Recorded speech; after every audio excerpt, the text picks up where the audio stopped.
Hello friends, હું છું Divya food કિચનમાં તમારું સ્વાગત છે। આજે હું તમારી સાથે શેર કરીશ પ્રોટીનથી ભરપૂર એવા દેશી ચણાના શાકની રેસીપી। ખૂબ જ ટેસ્ટી લાગે છે અને આ જે દેશી ચણાનું શાક છે એ એકદમ જ અલગ ટ્રીકથી બનાવ્યું છે।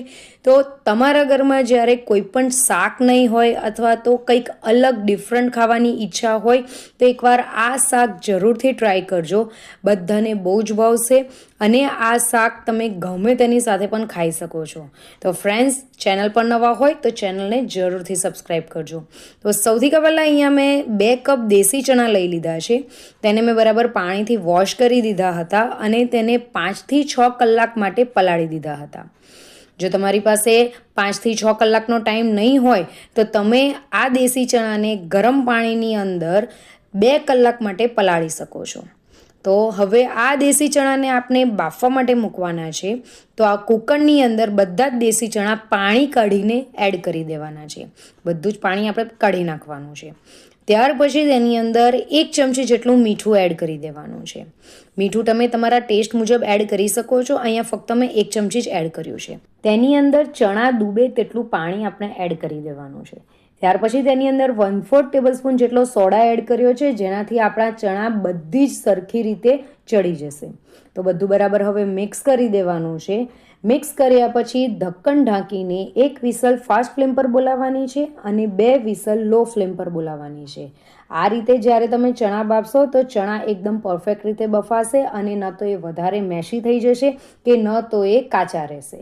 તો અહીંયા આપણા ચણા બફાઈ ગયા છે અને આપણું કુકર ઠંડુ પણ પડી ગયું છે। તો ત્યાર પછી હું તમને ખોલીને બતાવું છું તો અહીંયા ચણા એકદમ જ પરફેક્ટ રીતે ચડી ગયા છે, ન વધારે મેશી છે કે ન એકદમ જ કાચા છે, એકદમ પરફેક્ટ ચડી ગયા છે। તો હવે એમાંથી હું અડધા કપ જેટલા ચણા હું કાઢીને અલગથી રાખીશ। તેનો યુઝ આપણે કઈ રીતે કરવાનો છે તે હું તમને આગળ જઈને બતાવીશ। તો ફ્રેન્ડ્સ, હવે આ ચણાની અંદર જે પાણીનો ભાગ છે ને એ પાણીના ભાગને આપણે ફેંકવાનો નથી, આપણે શાકની અંદર જ તેનો યુઝ કરવાનો છે, એટલે આપણે તેને ફેંકવાનો નથી। હવે આપણે જે ચણા અલગથી કાઢીને રાખ્યા છે તેને આ રીતે મેશ કરી દેવાના છે। જ્યારે આ રીતે મેશ કરેલા ચણા આપણે શાકની અંદર એડ કરશું ત્યારે શાકનો જે રસો છે એ એકદમ જ ઘટ્ટ થશે અને શાકનો જે કલર છે એ એકદમ જ અલગ આવશે। તો આ રીતે પહેલેથી જ આપણે મેશ કરીને અલગ મૂકી દેવાના છે। હવે પેનની અંદર 3 ટેબલસ્પૂન જેટલું તેલ એડ કરવાનું છે। ત્યાર પછી તેની અંદર અડધી ચમચી જેટલી હિંગ એડ કરવાની છે। હિંગ થોડી આગળ પડતી રાખવાની છે। ત્યાર પછી 1 ચમચી જીરું એડ કરવાનું છે। હિંગ અને જીરું બંને બરાબર સાંતળી લેવાનું છે। બંને બરાબર ચટકી જાય એટલે તેની અંદર 1 ઝીણો સમારેલો કાંદો એડ કરી દેવાનો છે। ત્યાર પછી આ કાંદાને આપણે સાંતળી લેવાનો છે અને તેને ત્યાર સુધી સાંતળવાનો છે જ્યાર સુધી તે ગોલ્ડન બ્રાઉન કલર નહીં થઈ જાય। તો અહીંયા કાંદાને હવે આપણે ચડવા દેવાનો છે। ફ્રેન્ડ્સ, આ શાક એટલું ટેસ્ટી બને છે કે તમે ધાબા પર મળતું જે ચણાનું શાક છે ને તેને પણ ભૂલી જશો। તો એકવાર આ શાક જરૂરથી ટ્રાય કરજો। તો અહીંયા હવે આપણો જે કાંદો છે એ ગોલ્ડન બ્રાઉન કલર થઈ ગયો છે। તો તેની અંદર 2 ચોપ કરેલા ટામેટાં એડ કરી દેવાના છે। અહીંયા મેં ટામેટાની ગ્રેવી એડ નથી કરી। જો તમારે ટામેટાની ગ્રેવી એડ કરવી હોય તો તમે તે પણ કરી શકો છો, પણ આખા ટામેટાનો ટેસ્ટ ખૂબ જ સારો આવે છે એટલે તે એડ કર્યા છે। તેની ઉપર અડધી ચમચી જેટલું મીઠું એડ કર્યું છે। મીઠું આપણે ચણાની અંદર પણ એડ કર્યું છે એટલે મીઠું અહીંયા જોઈને એડ કરવું। જ્યાર સુધી ટામેટાં ચડે છે ત્યાર સુધી આપણે એક મસાલો કરવાનો છે। તો વાટકીની અંદર અડધી ચમચી લાલ મરચું, અડધી ચમચી હળદર, 2 ચમચી જેટલા ધાણા પાવડર એડ કર્યા છે। ત્યાર પછી તેની અંદર અડધી ચમચી જેટલો ગરમ મસાલો એડ કરવાનો છે અને અડધી ચમચી જેટલો આમચૂર પાવડર એડ કર્યો છે। તેની અંદર જરૂર મુજબ પાણી એડ કરવાનું છે। આપણે જે આ પેસ્ટ બનાવીએ છીએ એ પેસ્ટ ન તો વધારે ઘટ્ટ બનાવવાની છે કે ન તો વધારે પતલી બનાવવાની છે, એટલે એ રીતે આપણે પાણી એડ કરવાનું છે। આ પેસ્ટ જ્યારે બનાવીને આપણે શાકની અંદર નાખશું ત્યારે શાકનો કલર પણ અલગ આવશે અને શાકનો ટેસ્ટ પણ ઓર વધારે ટેસ્ટી થઈ જશે। તો અહીંયા આપણી મસાલાની પેસ્ટ બનીને રેડી થઈ ગઈ છે। હમણાં તેને સાઈડ પર મૂકીએ। આ બાજુ ટામેટાં આપણા ચડી ગયા છે। એકવાર ટામેટાને આપણે હલાવી લેશું અને આપણે ચમચાની મદદથી તેને મેશ કરી દેશું। આ રીતે તેને દબાઈને મેશ કરી દેવાના છે। આ રીતે ટામેટાને મેશ કરશું એટલે તેમાંથી તેલ પણ છૂટું પડશે અને ટામેટાનો જે આખો ભાગ હશે તે પણ મેશ થઈ જશે. તો અહીંયા બધા ટામેટા મેશ થઈ ગયા છે. હવે તેની અંદર આપણે જે મસાલાની પેસ્ટ બનાવી હતી તે બધી જ આની અંદર એડ કરી દેવાની છે. હવે વાટકીની અંદર થોડુંક 1/4 ટેબલસ્પૂન જેટલું પાણી એડ કર્યું છે અને ત્યાર પછી એ જ પાણી બરાબર મિક્સ કરીને આપણે આની અંદર એડ કરી દેવાનું છે. હવે આ બધું જ આપણે બરાબર મિક્સ કરી દેવાનું છે અને તેને ત્યાર સુધી ચડવા દેવાનું છે જ્યાર સુધી તેની અંદરથી તેલ છૂટું નહીં પડી જાય.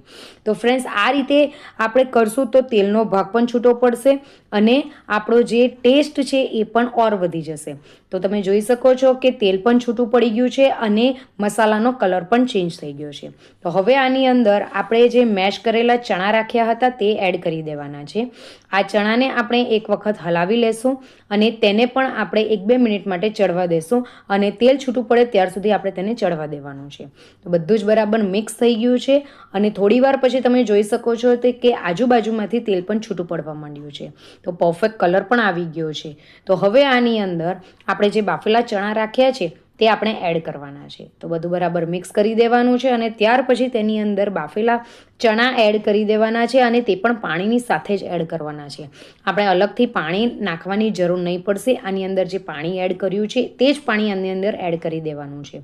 તો પાણીની સાથે આપણે બધું બરાબર મિક્સ કરી દેવાનું છે. જો તમને લાગે કે આની અંદર રસો થોડો ઓછો છે તો તમે ઓર પાણી એડ કરી શકો છો અને તેને આ જ રીતે મિક્સ કરી દેવાનું છે અને 5 મિનિટ માટે કૂક કરવાનું છે. 5 મિનિટ પછી તમે જોઈ શકો છો કે તેમાં બબલ પણ આવવા માંડ્યા છે. તો 1 ચમચી જેટલી કસૂરી મેથી એડ કરવાની છે. આ કસૂરી મેથી તમે નાખશો ને એટલે શાકનો ટેસ્ટ ઓર વધી જશે. એટલે કસૂરી મેથી જરૂરથી એડ કરવી. બધું જ બરાબર મિક્સ કરી દેવાનું છે અને ત્યાર પછી તેની અંદર કોથમીર એડ કરી દેવાની છે. કોથમીર એડ કર્યા પછી બધું બરાબર મિક્સ કરીને 1 થી 2 મિનિટ માટે તેને ચડવા દેવાનું છે. જ્યાર સુધી તેની અંદર બબલ નહીં આવે ત્યાર સુધી તેને ચડાવી લેવાનું છે. તો અહીંયા હવે એકદમ જ પરફેક્ટ કન્સિસ્ટન્સી છે. ન તો વધારે ઘટ છે કે ન તો વધારે પતલી છે. જો તમારે રસો વધારે રાખવો હોય તો આની અંદર તમે થોડું પાણી એડ કરીને તેની કન્સિસ્ટન્સી તમે એડજસ્ટ કરી શકો છો. અહીંયા આપણા ચણા બનીને રેડી થઈ ગયા છે. તો હું આને સર્વિંગ પ્લેટમાં લઈ લઈશ. તો આ ચણાના શાકને તમે ગરમ સર્વ કરી શકો છો. તમે રોટલી, પરાઠા, નાન ગમે તેની સાથે પણ તમે ખાઈ શકો છો. મેં આ રીતે કાંદા ટામેટાની સેલેડ કરી છે, અથાણું મૂક્યું છે અને તેની સાથે સાથે ભાખરી પણ બનાવી છે. એની ઉપરથી કોથમીરના પાન એડ કરીને તેની ઉપર લીંબુનો રસ એડ કરીને તેને સર્વ કર્યું છે. તો ફ્રેન્ડ્સ, એકવાર આ ટેસ્ટી ચટપટી શાકની જે રેસીપી છે એ જરૂરથી ટ્રાય કરજો. તમને ખૂબ જ મજા પડી જશે અને ઘરના બધા જ લોકોને ખૂબ જ ભાવશે એની મારી ગેરંટી છે. તો ફ્રેન્ડ્સ, આ મસ્ટ ટ્રાય રેસીપી છે. ઘરમાં કોઈ પણ જાતનું શાક નહીં હોય અને ચટપટું શાક ખાવાની ઈચ્છા થાય ત્યારે તમે આ શાક જરૂરથી ટ્રાય કરજો. તો તમને મારી રેસીપી ગમી હોય તો મારી રેસીપીને લાઇક, શેર અને કમેન્ટ કરજો. બાય. મળીએ એક નવી રેસીપી સાથે.